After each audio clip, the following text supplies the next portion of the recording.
Welcome, ladies and gentlemen, colleagues, to our latest webinar, which is looking at how partnerships around the country, that's Child First partnerships, are functioning, what they do and how they do it. By partnerships, we acknowledge that youth offending service cannot do the heavy lifting around Child First work alone. It has to be in partnership with local agencies, local services, the local police. It is about teamwork. And throughout the last year and a half, whilst we have been undertaking the Youth Justice Send Quality Assurance Programme, we have come across some very, very powerful partnership working, and that is what we'll feature. We are incredibly lucky today to have Swindon Youth Offending Service and East Sussex Youth Offending Service, who will present some of the ways they are making Child First partnership practice happen. We're also lucky to have Phil Sutton from the Association of Youth Offending Team Managers, who I've worked with since the inception of this project back in 2015. And he'll sort of bookend this last sequence with a few of his reflections and thoughts. So first of all, I'd like to hand over to Dan Weiser from Swindon, who will talk about what they are doing. Dan, over to you and your colleagues, please. Hi, afternoon all. My name is Dan Weiser. I'm the Assistant Team Manager at Swindon Youth Justice Service. And my portfolio includes specialist services and primarily the out-of-court disposal arena. And in the room with me, who we're having slight technical problems, but is Melissa. Hi, my name is Melissa Smith. I'm the Team Manager here in Swindon Youth Justice Service. Perfect. So essentially we're here just to discuss the Swindon Child First approach, how it's become an integral part of our practice model for supporting children, and how we plan to develop it further, both as a service and across the partnership. We say that we can't truly be Child First alone, and we must do more to kind of include stakeholders and trickle that out to our wider partners. It's not working.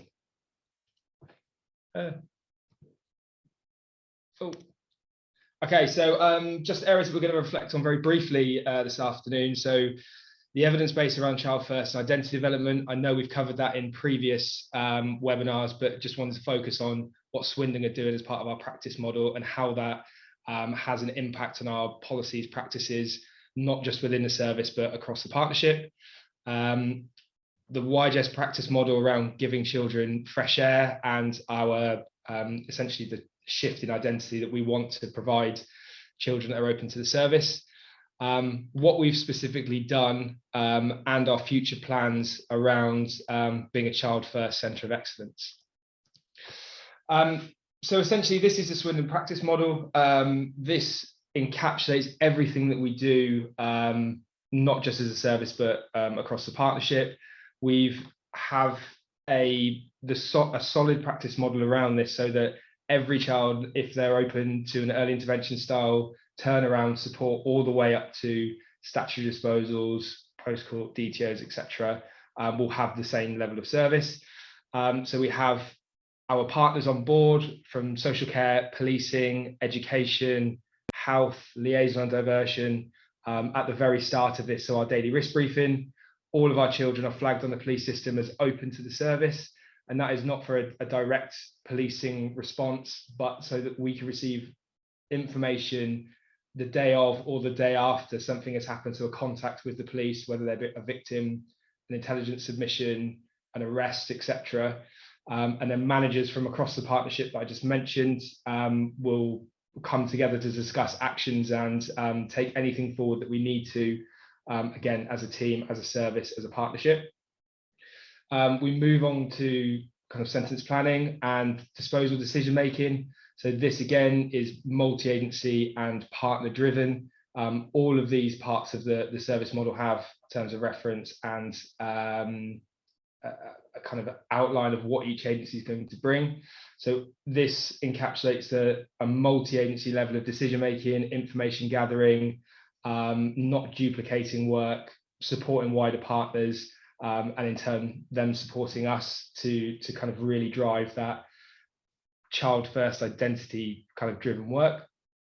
That moves on to our family plans, where we look to increase resilience across the family, promote long-term desistance to kind of not do to families but do with, and again, that's not just from a service, that's from all of us across the partnership. And of course, our risk, safety and well-being, we can't have a practice model that is child first without also noting, you know, that there's serious risk management and safety and well-being support that we need to provide as part of this model. So again, it's multi-agency wraparound. We have professional networks attend, we have standing members from across our partnership that attend to support risk management, safety and well-being concerns, and they're all action-based as well. So it's not just a case of having a meeting for recording's sake, it's directly informing risk management plans, safety planning for children, and direct action for services. So essentially, the children are at the centre of everything we do in this kind of section, and it's vital that all children that are accessing the service are kind of allowed the space to kind of share their voice, so through assessment, access to specialists, and take part in activities, interactions and roles that those kind of on the more intensive orders have as well. So it's an ingrained practice model that we have throughout the entire service. So again, a child first approach, we've been through this in kind of other webinars, so I won't kind of beat the drum any further, but from a Swindon perspective, essentially we put the child first in everything we do, from policy, service development and intervention with children. So a lot of the work we did specifically with Microlink and Marius and the self-assessment was around making sure our policies are child first in the language and the wording that we use, because we all know that different agencies have different languages, different acronyms, and it was important that the YJS, or sorry, the Youth Justice Service language that we want as part of those policies to drive change is prevalent in those, rather than it being kind of focused from a health or a CAMS or a police perspective. And a lot of work we did in that area was around specifically the out of court disposal and diversion space, to ensure that decision making and practice around that space is very much child first. And everything that we do in our kind of policy, our practice, is around removing barriers. So creating those opportunities and providing the activities, the interactions, the roles are the guiding principles of how we work across the service. So that moves on to our case formulation. So the case formulation, again, translates across all areas of the business.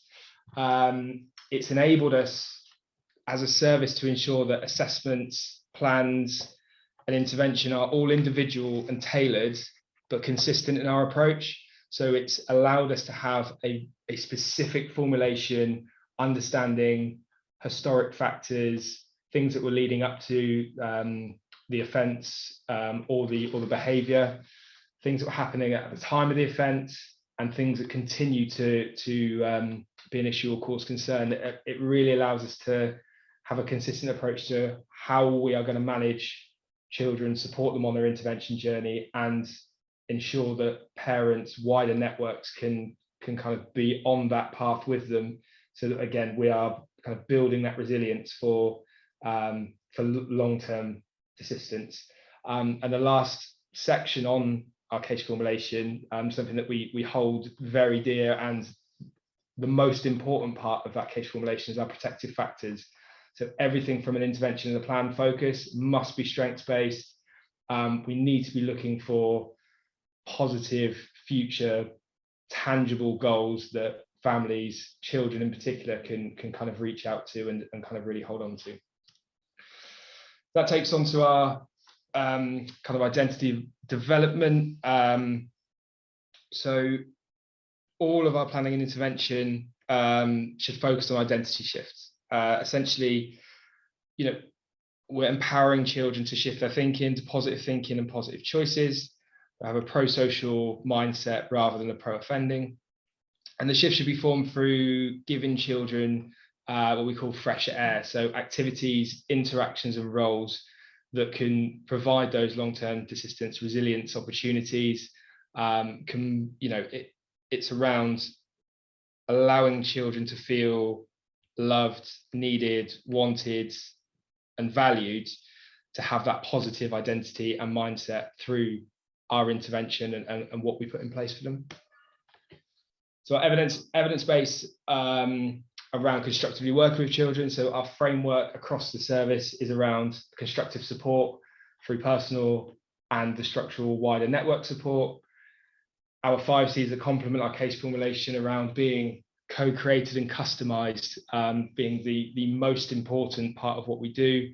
We must make everything individual and tailored to that child to have the biggest impact, and ensure that identity and identity messages to the child are at the first and foremost in our minds, the practitioner's minds, and the wider network's minds. So when we're talking to police colleagues around out-of-court disposals and decision-making, or we're talking to the wider networks around our sentence planning and PSR stages around kind of what we're going to be requesting at court, we make sure that everything we do in that space is child first. So an example of that is if we're in an out-of-court space, we always talk about the child first before any offending. In our PSR documents, again, the child's voice and the case formulation come before any offence overview or recommendations. The same happens in our sentence planning. So it's all around the child's voice, what they're saying and what was going on for them at the time, or what they felt was going on for them at the time, that becomes first and foremost in our practice across all areas of the business. So when we come on to intervention, we said if we could design an intervention plan without meeting the child, that we're doing something wrong. We know that targets focused on the child's deficits are not effective. Our goal is to ensure we provide intervention and support focused on pro-social and proactive pathways. If we allow children to feel and experience a different version of themselves, feeling valued and connected to the community, it will give children a deeper, more tangible reason not to offend. So that is kind of our ethos. That's how we're putting Child First into practice in Swindon, and a light touch on how we are supporting the partnership across policy and pulling them into our world. We don't want to be an island on our own. We're very much inclusive and have open door policies with all of our partners to get them in the door as often as we can. So that's my half of the presentation, and we'll move on to Melissa's.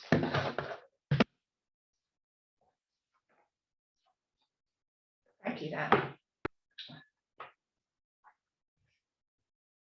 So what have we done in Swindon so far? So far in Swindon, we've set up a youth board with children from the service. And within that, we also have 2 paid peer advocates with children's services experience. We are currently out to advert to recruit 3 more peer advocates, and we've sought partnership funding for each of these roles. Our youth board has led an event with 50 children who have raised money for a local charity. They're in the process of arranging a second charity event. They've engaged with local celebrities and set up a music project, which over 20% of our cohort has benefited from. As Dan's mentioned, the out-of-court process is in continuous development. The Youth Justice Service have a good managerial buy-in from the partnership, and this is driven through the first-time entrant subgroup. An assessment is completed with each child who is at risk of entering the criminal justice system to ensure that their voice is heard and enable us to identify the area of need. Developments to note include a court return process. So if a child is presented at court and we feel an out of court disposal should have been considered, we will ask for a return for further consideration. We have photos of children at each of the out of court disposal panels so that the child remains at the forefront of the decision makers' minds. And as Dan mentioned, we use the 5P case formulation. This was already used for post-court, and we are also using it in the out-of-court disposal space to identify individual need and vulnerability so that we can develop on that strengths-based planning. With regards to court, we've developed court by having a parenting worker who is in court and available at those teachable, reachable moments to support parents. We've also redesigned our pre-sentence report template so that magistrates learn about their child, history, trauma, strengths and support networks prior to the offending behaviour to help ensure that we have child-first sentencing. We've also done the same with our referral order panel reports. We're really proud to say that we've achieved the SEND quality lead status with a child first commendation. Our joint working with the SEND team is highly effective, as evidenced by our protocols, our EHCP tracking and regular meetings and internal training. We're committed to securing the best possible outcome for children with SEND in the Youth Justice Service and have co-located professionals from educational welfare, speech and language therapy and CAMS to ensure that screening is proportionate and appropriate to the identified needs so that targeted provision can be actioned quickly and effectively. We have recently completed an asset walk where we divided the team into groups and reached out into communities to find tangible opportunities for children, to develop opportunities in the community for the children to build their strengths and interests and to give them air. We've also redeveloped our resettlement provision for children in custody, having a dedicated resettlement worker. Our resettlement worker aims to visit children at least fortnightly, if not more frequently, and ensures that plans are produced in collaboration with the child, their family, and their support network, making them bespoke and coordinated from day one of their sentence. In addition to this, we have an agreement with social care that there will be retainers for placements for children who are on short custodial sentences. We have a single point of contact, IRO, with a specific focus on children in the criminal justice system. And we've arranged specialist parenting groups and support for parents of children subject to custodial sentences. We've redesigned our reception area. In making it child friendly, we've removed the hard metal seating and replaced it with comfy chairs and provided items such as books and magazines. We've also torn down posters and negative signs about weapons forfeiture and notices about behaviour and replaced these with positive affirmations and inspirational posters.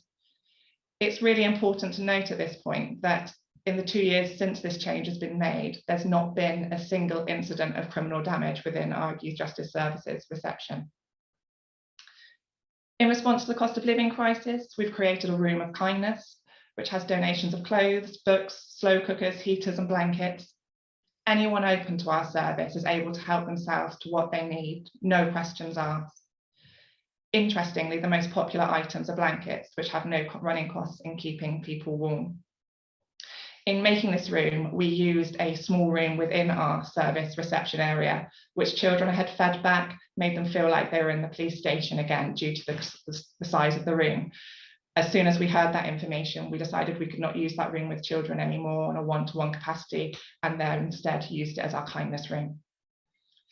We've also developed links with the local food bank to have an on-site collect food bank, which contains bags of ingredients to cook a meal, as well as basics such as long life milk and tea and some convenience foods.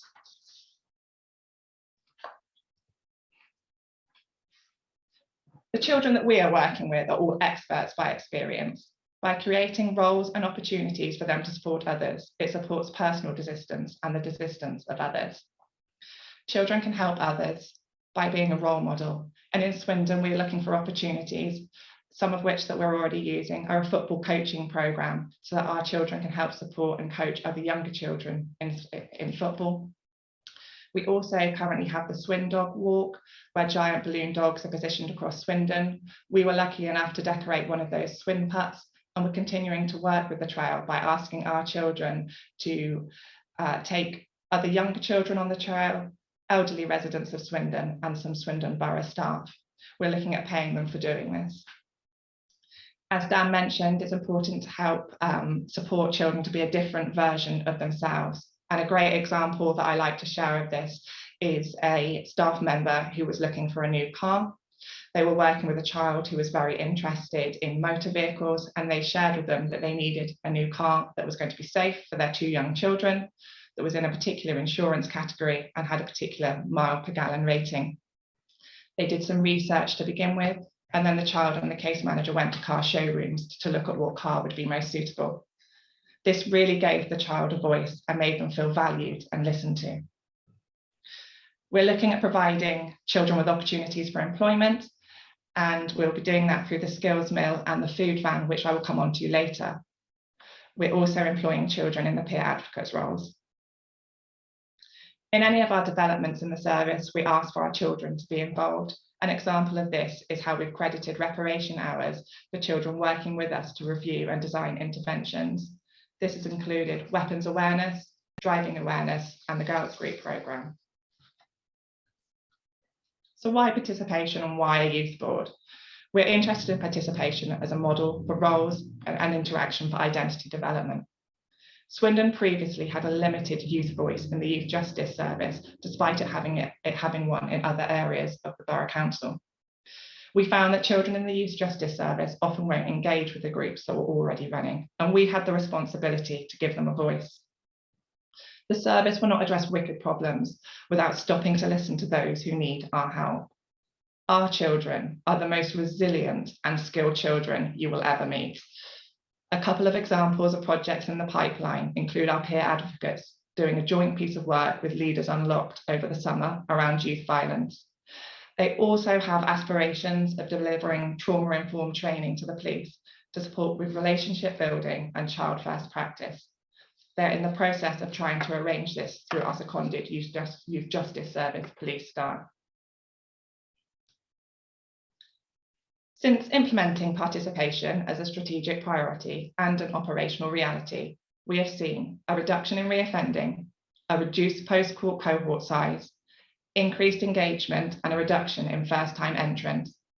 A Youth Justice Service Management Board that values the thoughts, feelings, and needs of the children we are working with.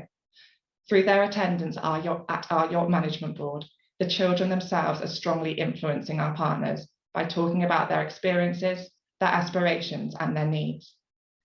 We have also increased engagement with commissioned projects such as Street Doctors, the National Literacy Trust, and our local Swindon Town Football Club.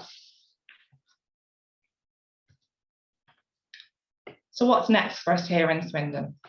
How are we going to further influence our partners and drive change forward? Well, we're setting up a Youth Justice Service food truck where children will be paid to work by cooking food, and will also help with accounts, budgets, and financial management. We have bid to regenerate an old council building into a youth provision, where the Youth Justice Service will ultimately be based. The design plans have space for a music studio, youth facilities, a barber's, a bike repair workshop, a trauma-informed nail bar, and an outside gym, all of which could lead to employment for the children that we are working with. We are implementing the focused deterrence model and are in the process of recruiting police and youth engagement support to work collaboratively, applying direct engagement and intervention with individuals in areas of greatest concern. We have just had the Skills Mill commissioning agreed. For those of you who don't know, Skills Mill is an employment opportunity for 16 to 18-year-olds who are known to the Youth Justice Service. The aim is to reduce offending by increasing engagement, education, and employability. This programme brings together the local authority and businesses and the education sectors. It's really important to note that in areas where Skills Mill is already employed, the reoffending rate sits at only 8%. In addition to what has been discussed, we have worked hard to influence our partners through the Youth Justice Service Management Board and other forums to help drive change across all service providers. Some of this success is seen through a youth worker who is stationed in our local hospital as someone to have contact with children at those teachable, reachable moments. We have employed the enhanced case management model with the involvement of multi-agency partners. and there is the intention to roll out the Youth Justice Service practice model across OPAL, our child exploitation service, and our youth engagement services, further embedding child first identity focused practice across the borough. Ultimately, we have aspirations of becoming a child first centre of excellence. And we're working hard with the Yacht Management Board and partners to develop an action plan in relation to this. Fantastic. That's absolutely a brilliant presentation. I've got so many questions. I'm sure there are going to be questions from the audience as well. One of them was from Kate.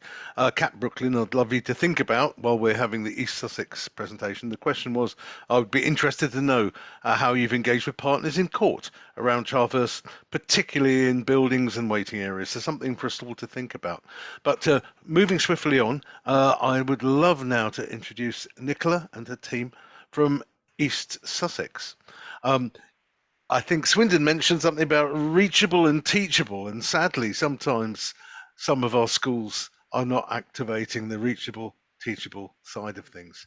I'd love Nicola to take over now and talk a little bit about your education review meetings. Thank you, Nicola. Thank you, Beth. Hi, yeah, just by way of introduction, my name's Nicola Maxwell and I'm the strategic lead for specialist adolescent services in East Sussex Children's Services, and I lead for exploitation across the County Council, and I also manage the Youth Justice Service. Beth? Afternoon, I'm Beth Armstrong. I'm the strategic lead Centre Assessment and Planning, so I'm in the education services part of Children's Services. Okay, and we're here today to talk about one aspect of our Child First focus in East Sussex, and that's around education review meetings.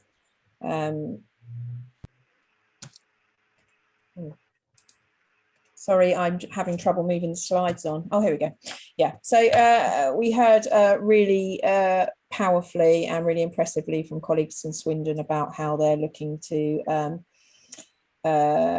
embed child first practice across not just the youth justice services but their partnerships in Swindon, and that's something that we're very committed to in East Sussex as well. We're on a journey with that, and education review meetings, we believe, are just one example of the way in which we're trying to remove barriers to education for some of our most vulnerable children and to support them to achieve their potential. We all know, and I don't need to tell you, that education is a protective factor for these children, and not being in education heightens the risk both of offending and of exploitation. We also recognise that traditional education settings don't work for some of our children, and that what we need is kind of robust alternative provision that is genuinely responsive to the needs of children and can adapt and accommodate a range of different needs. I don't profess that education review meetings are going to deliver that wonderful new alternative provision, but I suppose in their own way, what they're trying to do really is to focus on children's strengths and create opportunities for them to realise their potential by improving their engagement in education, training and employment. And in the same way, I suppose they're trying to support children to be the best version of themselves, to encourage positive behaviours, and in so doing promote social inclusion. So Child First is very much, at the heart of this development. And in terms of child voice, I just wanted to say that in 2020, East Sussex was part of a Pathfinder programme funded by the Youth Justice Board, and we worked collaboratively with a group of exploited boys in the Hastings area to deliver a bespoke group work programme. And as part of that programme, the boys spoke almost unanimously and really powerfully about their negative experiences of education. And the word that came up all the time for the children was exclusion, and not feeling that the education system was relevant to them, could meet their needs. And ultimately what they wanted to do was feel included in a system that would enable them to develop skills for employment later in life. So that are really some of the principles that underpin the education review meeting process. And we're going to come on to talk now a bit more about what education review meetings are and why we brought them about. So I'm going to hand over to Beth. Thank you. Yeah, we're going to have lots of different voices to try and keep it a bit more interesting for you. So exactly what Nicola just said, we had very clear young person voice about why we needed education review meetings, and we'll explain a bit more in a minute what they actually are. But we were also seeing increasing concerns coming through our exploitation strategic group. So we had very vulnerable young people having increasing rates of suspension, and that was despite police and very senior police colleagues talking directly with head teachers. We were also very concerned that schools have quite a lot of academies in East Sussex. I know that's kind of a national issue that we experience, that we weren't having those schools access our education support services, and the rates of exclusion in those schools as well were quite high. We had messaging to head teachers, SENCOs and designated safeguarding leads about not suspending or excluding young people open to our exploitation panel, but it wasn't translating into reducing exclusion rates. It was almost as if our school leaders intellectually understood the risks, and they were very committed to not excluding, but we were seeing, you know, not for this child or not in this situation practice, which was really concerning, and it was increasing. Linked to that, we had our joint targeted area inspection, and one of the inspectors actually observed our MAIS operational group, our exploitation operational group, and when he was reflecting on it with the team, said no one seems to go to school. So we're getting some really clear messages that it wasn't quite working. Yeah, I just wanted to say we've done a number of audits and reviews across the Youth Justice Service, and we did an audit of we changed our name from MAIS to SAFER. So sorry if we still use that interchangeably. We're getting used to the change, aren't we, Beth? But we did a review of our SAFER cohort of children, and what we found, not surprisingly, and I'm sure in every Youth Justice Service across the country, you'd see high levels of trauma, neurodiverse needs, undiagnosed neurodiversity, which presents itself in terms of difficult behaviours, and then we were consequently seeing high levels of suspension and exclusion for children, really high levels of part-time timetables, and that's something that we're still struggling to get to grips with, and really slow escalation of cases where children had no suitable education provision. And that's kind of set against the backdrop in the Youth Justice Service as well of ETE rates not being on ETE performance, not being quite where we needed it to be. Stubbornly around, in East Sussex, we have around 60% of children being in suitable education, training, employment based on the pre-April definition, and that is below where we would need it to be. Added to this is the complication that over 75% of our children are working with us on short out-of-court disposals and other pre-court interventions, and therefore we felt that we needed a mechanism that really brought together the partnership to address education issues for some of our most vulnerable children, because we didn't have the time and space, and we cannot do it on our own in the Youth Justice Service. So that was some of the drivers behind education review meetings, and Beth was going to talk about some of our serious case reviews as well. Yeah, just because of time, we won't go into detail, but at the time they were called serious case reviews. Those names have changed as well, haven't they? But there was quite a few, sadly, in East Sussex at that time, and each one of them really enforced the need for full-time, stable education as a protective factor. So it was another key piece of evidence that meant we needed to do something different and collaboratively across the network. Yeah. So what are ERMs? We call them ERMs, education review meetings, where they're a mechanism really for trying to prevent the repeat suspension and exclusion and secure future attendance at school for our most vulnerable children. So they're children who are known to our SAFER panel. So there are children who are identified as being at risk or experiencing criminal or sexual exploitation. Beth. Yeah, and when we set them up, the primary goal actually, in response to the feedback we've just shared with you, was to respond instantly to suspension and exclusion of this cohort, but we needed to make it part of a support offer to make it attractive to schools. We didn't want it to feel like a punitive kind of intervention. We needed people to kind of buy into it, and we wanted to work alongside schools to do that. But also the ideal would be that we wouldn't actually have to instigate an education review meeting. Schools would proactively ask for them early on. It should be an early intervention, early indication response, rather than what it is still at the minute a little bit, which is responding to an exclusion. Okay, the education review meetings are multi-agency meetings, and they bring together senior managers from across the partnership. So currently they're chaired by myself. with attendance of senior managers from Education Services, Youth Justice Service, Social Care and the police. So it's a senior manager level meeting, and the idea is that we bring together our collective resources and collective imagination to try and ensure that we improve the education offer and sustain an education offer for the children who are referred. So. And that's why we need the school representative to be designated safeguarding lead and or head teacher level, because with that collective creativity that Nicola talks about, there has to be accountability. Ultimately, the school is responsible for delivering this education. We will bring everybody around the table, we'll do everything we can, but ultimately we need them to understand that the buck stops with them. So how's it been going? Well, we've held 34 review meetings since they were introduced in May, which might not sound like a lot, but the amount of work that goes into these meetings, both pre and post, as well as in the meeting itself, they're a very time-consuming process. In terms of outputs, we've agreed multi-agency risk assessments, which enable children to stay in school. We've secured early college entry and other bespoke education plans, agreed for children as an alternative to permanent exclusion.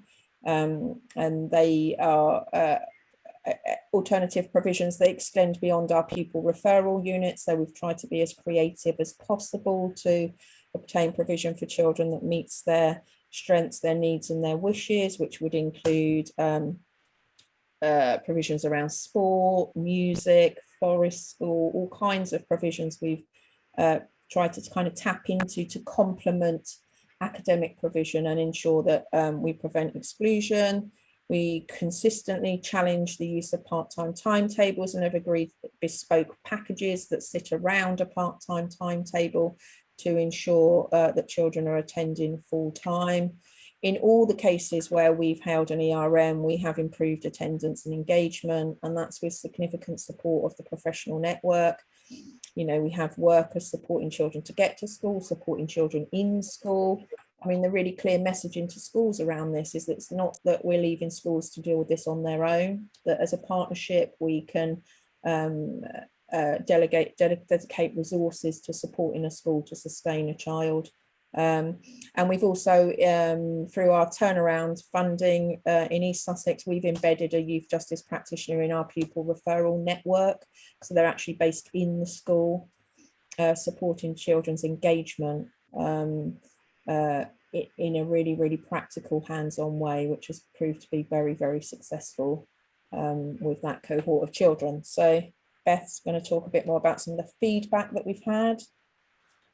Yes, so Nicola and the team have collected feedback as much as possible through the process, and what's quite nice to see is this positive feedback from education colleagues as well as from social care, youth justice service colleagues. And the positive feedback really related to ERMs is it's got themes in there that you'll be able to see. So it's about being proactive, being child focused, having that strong focus on educational opportunities, because that can sometimes get lost, and being clear on the duties to enable effective collaboration for a solution.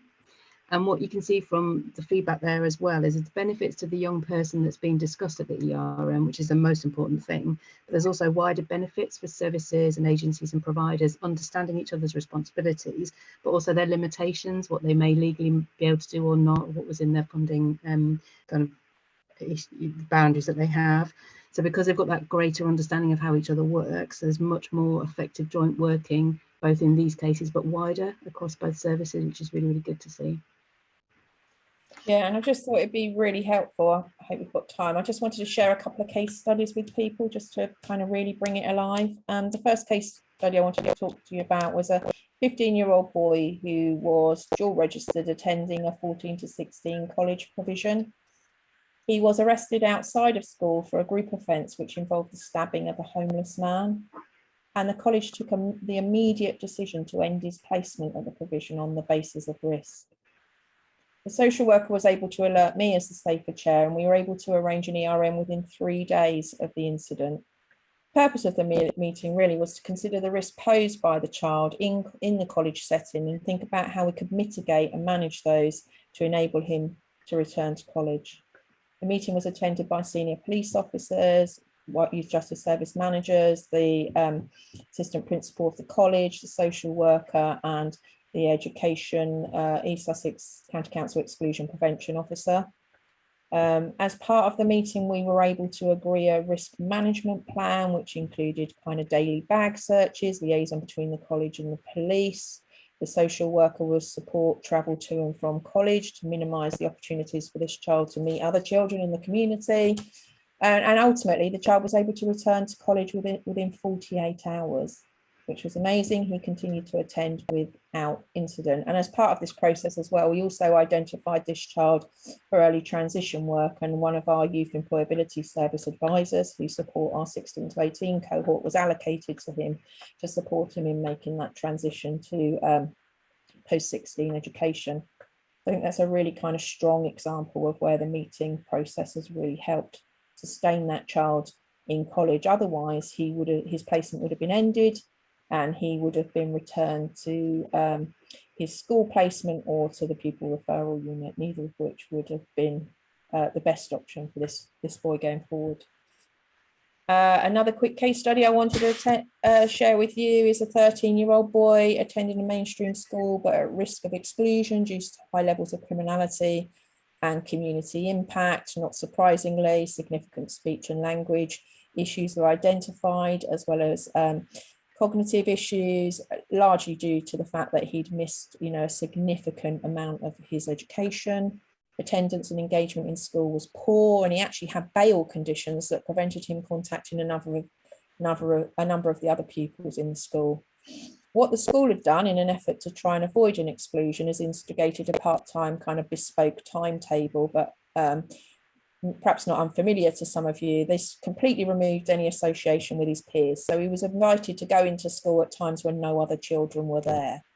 And not surprisingly, he wasn't engaged with that. He didn't want to do that. He wanted to, access education alongside his peers. So what the ERM focused on really was increasing that provision and exploring opportunities to complement and add to his timetable.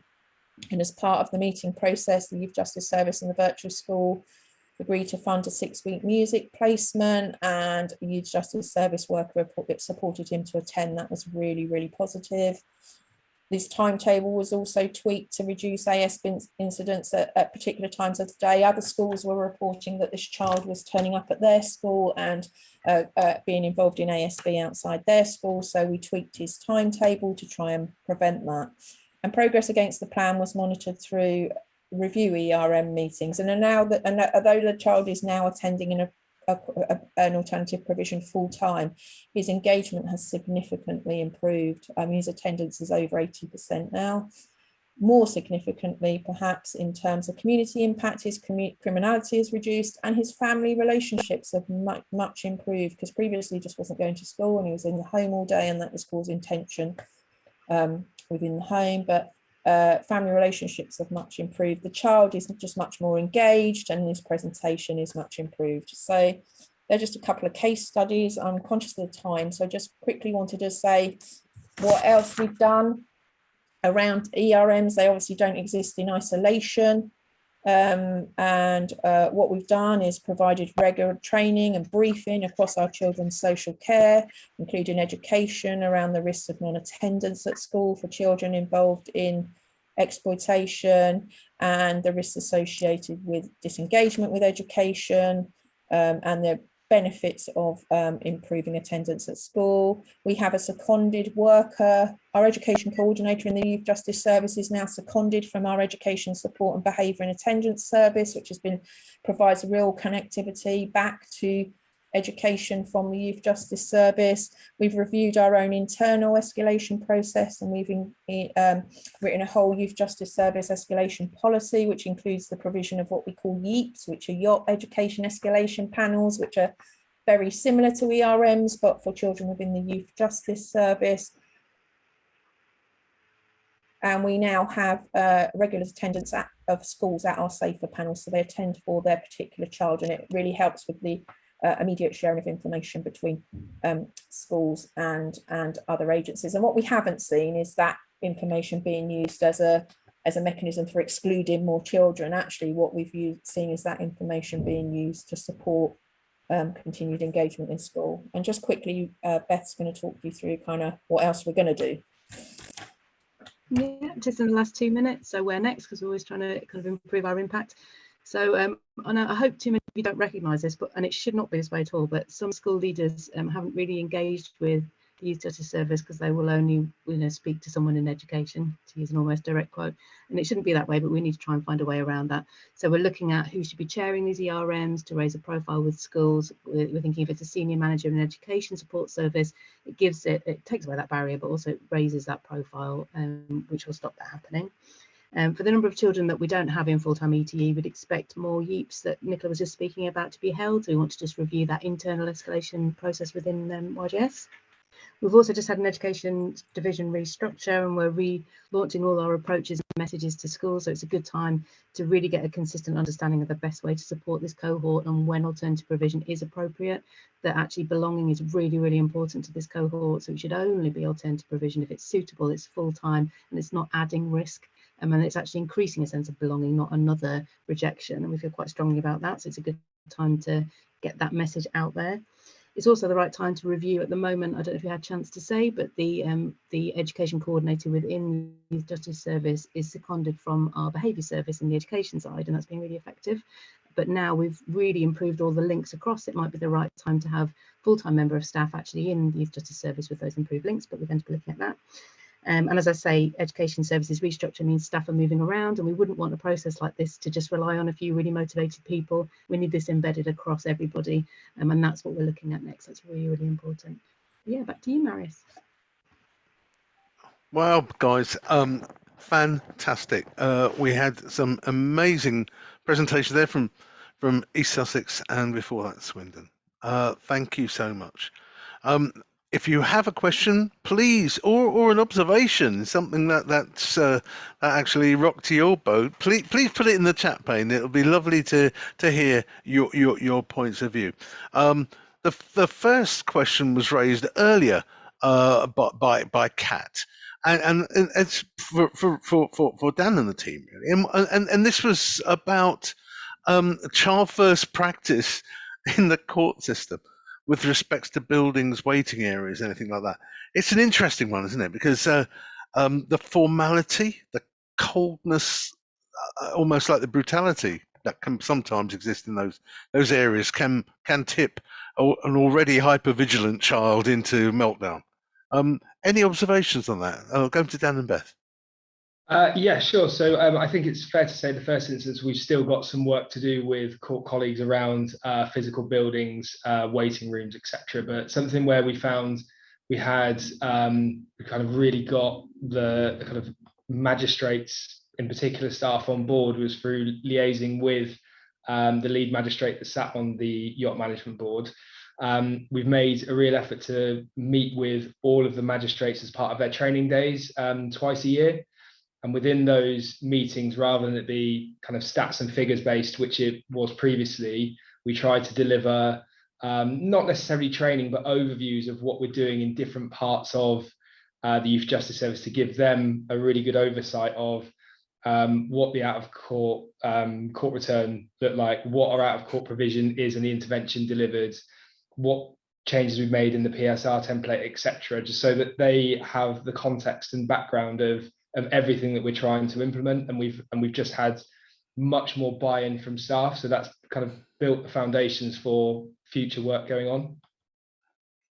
Brilliant. And I a lead magistrate on the Youth Justice Board. I'm not sure how many YJBs have that. It's certainly helped us with our cause to supporting our legal colleagues. Amazing. No, lovely.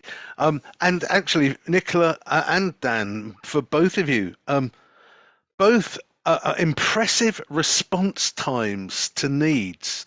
The calling of an ERM within 3 days of a significant incident. And again, Dan, you've got your daily meetings. Now, that doesn't happen without a really good strategic buy-in from the partners. Coming for you, Nicola, first. Was that hard to sort of like operationalise at first? And when people started to realise the power of it, did it happen? And then over to you, Dan. Nicola first. I think you'd agree, Beth, it's been a journey, Yes. isn't it? But we do have, obviously, Beth and I are strategic leaders from across our relevant divisions, and I think it's worked really, really well with a kind of shared ownership of this cohort of children. I think that's the key, isn't it? Yes. I say ownership in that, I mean, you know what I mean. It's not just that previously it could feel a bit like in youth justice you're on your own, you know, and we're tasked and measured by the Youth Justice Board in terms of our delivery of children in suitable education, training and employment, although we have no control over the provision necessarily. So it did feel when I first took over here really that it was sort of Youth Justice Service left on their own. And I think Yes. what's been so successful for us in East Sussex is that kind of shared oversight and Yes. shared commitment to these group of children. And it really does feel from the DCS downwards that the Youth Justice Service and the safer cohort of children are absolutely prioritised in terms of ensuring that they are engaged in suitable education, training, employment, and the rest kind of follows. We're not there yet. They're not perfect. You know, some schools, and Beth touched on the whole academisation agenda, and you know, some schools are not entirely bought into the process. But I think what's also helped as well is that we're offering additional support to schools. So we're not just saying you have to keep this child who we know whose behaviour is really tricky, and you're trying to manage them in the context of 1,200 other children. We're saying, well, and here's this safer key worker, or here's this youth justice worker, or this substance misuse worker who can support this child in this way in your school. And I think that's where we've been able to do that. That's been really successful. And I can imagine schools welcome that team approach to dealing with a difficult child. It's not just you've got the problem, there you are. It's a team approach. And as an ex-head teacher, I could appreciate that. But it's about working alongside schools, but it's also about not being scared to challenge them as well, though, Beth, isn't it? Yes. We're all for working in partnership with schools, but sometimes we do need to challenge them as well in terms of their approach to particular children. No, absolutely. So Dan, sorry, yes, Beth, sorry. Thinking of doing, well, I was just going to say quickly, if anyone's thinking of going down this route, I would say it helps to have a senior colleague across education and social care, because as Swindon was saying, everybody talks a slightly different language, and it helps if you've got someone in who's going to just speak the right language to start with before you're all speaking the same language. That makes sense. We'll come to that in a minute. Language, culture and climate, no doubt about it. Dan, first of all, that daily meeting, that's a lot to ask for people, but it seems to be a really powerful driver.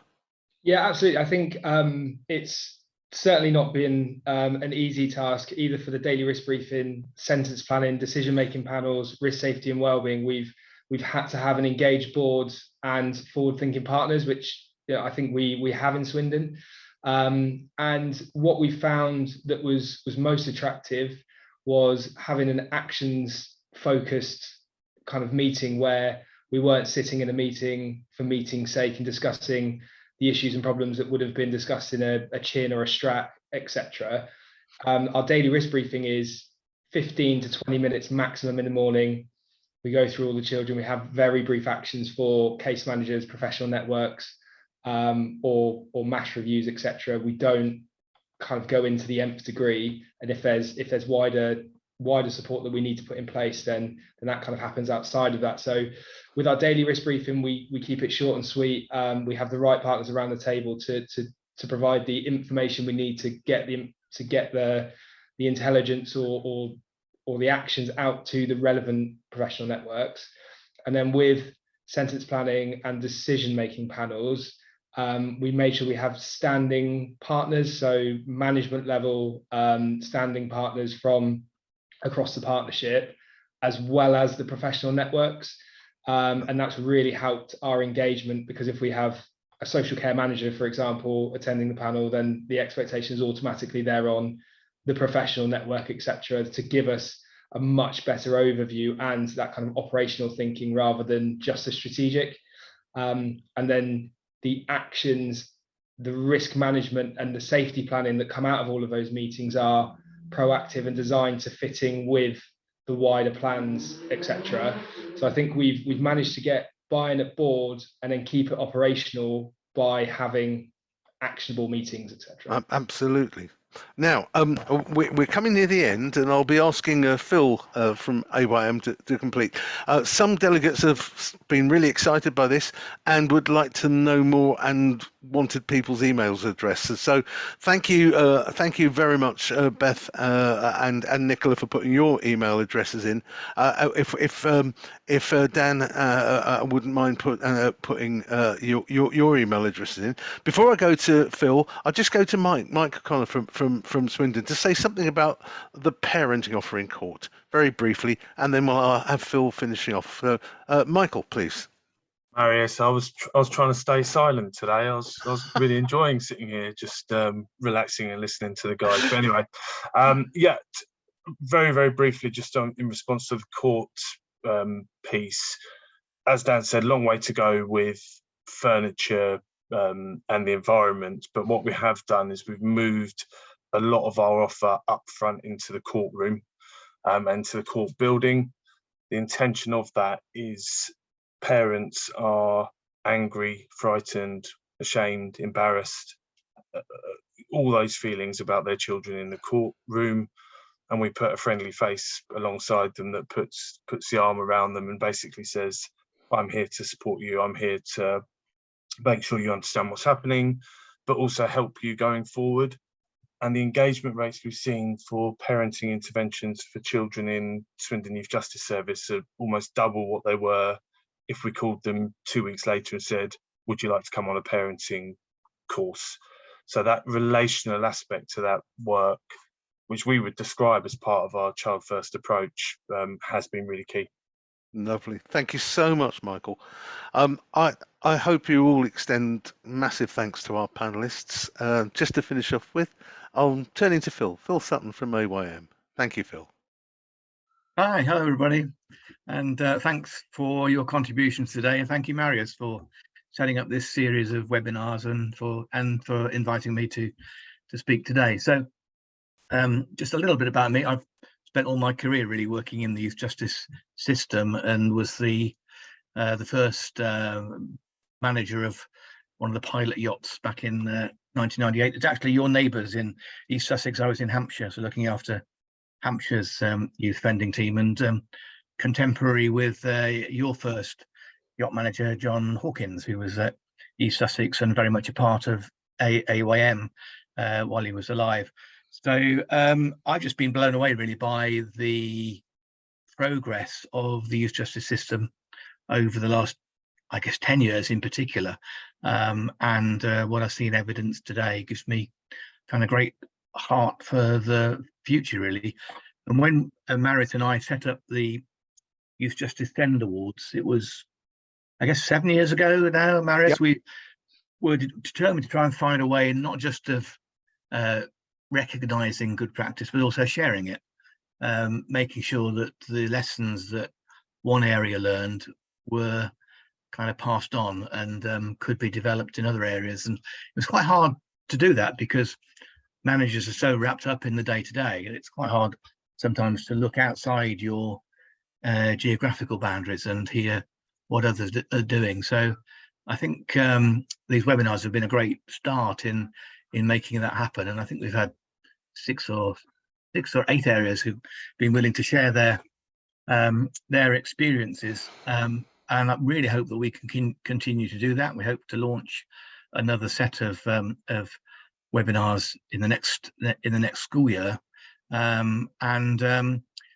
we just think it's a really good way of sharing that practice.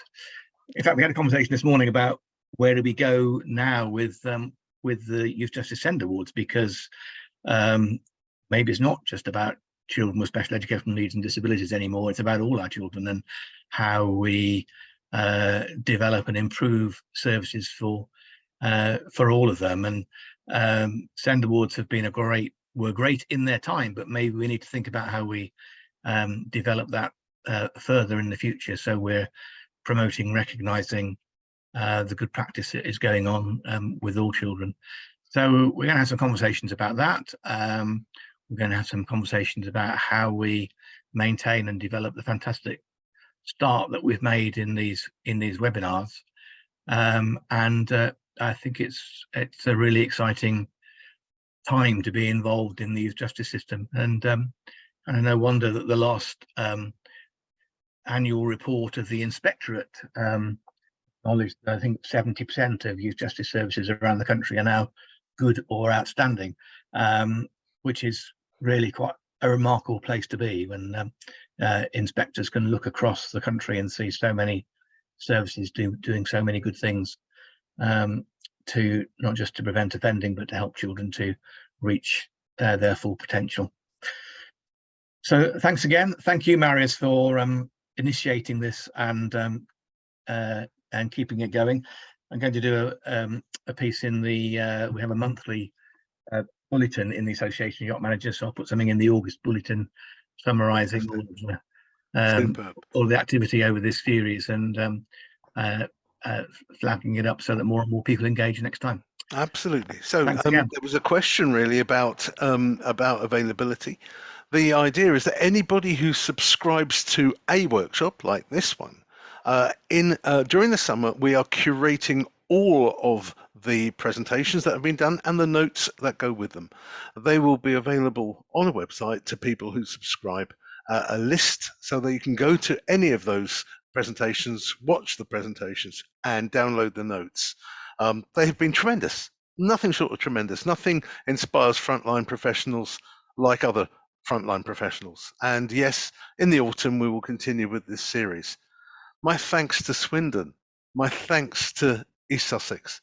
Those were absolutely fantastic presentations, adding to a curated list of outstanding local practice.